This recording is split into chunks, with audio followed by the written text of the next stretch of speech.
নির্বাচনের ব্যাপারে সুস্থ নির্বাচন তিনি বাংলাদেশকে উপহার দিবেন। আলহামদুলিল্লাহ, আজকে মনোনয়ন বৈধ ঘোষণা করেছে। নির্বাচনের শেষ দিন পর্যন্ত আমরা এটা দেখতে চাই যে তিনি নিরপেক্ষ সুস্থ নির্বাচন বাংলাদেশকে একটা উপহার দিয়েছেন। জামি মুফতি আহসানুল্লাহ কাসেমি বাংলাদেশ খেলাফত মজলিসের পক্ষ থেকে ঢাকা 16 আসনের এমপি পদপ্রার্থী। আমার প্রথমে নমিনেশন বাতিল ঘোষণা করা হয়েছিল। আলহামদুলিল্লাহ, আজকে মনোনয়ন বৈধ ঘোষণা করেছে।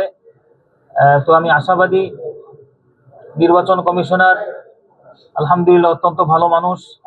তিনি যে কমিটমেন্ট রেখেছেন নির্বাচনের ব্যাপারে সুস্থ নির্বাচন তিনি বাংলাদেশকে উপহার দিবেন, সেই জায়গা থেকে আমি পরিপূর্ণ তার এই বক্তব্য, তার এই কথাটাকে নির্বাচনের শেষ দিন পর্যন্ত আমরা এটা দেখতে চাই যে তিনি নিরপেক্ষ সুস্থ নির্বাচন বাংলাদেশকে একটা উপহার দিয়েছেন। কারণ অতীতে আমরা জানি যারাই নির্বাচন কমিশনার হয়েছেন তারা কিন্তু পক্ষপাতিত্বের মাধ্যমে তারা কিন্তু নির্বাচন সরকার গঠন করেছেন। কিন্তু আলহামদুলিল্লাহ অত্যন্ত ভালো একজন মানুষ তিনি, সেই জায়গা থেকে তার এই বক্তব্য নির্বাচনের শেষ দিন পর্যন্ত আমরা তার এই বক্তব্য আমরা দেখতে চাই এবং এটাই প্রত্যাশা রাখি। শুকরিয়া, জাযাকাল্লাহ। গণমাধ্যমকেও শুকরিয়া, জাযাকাল্লাহ। আসসালামু আলাইকুম ওয়া রাহমাতুল্লাহ।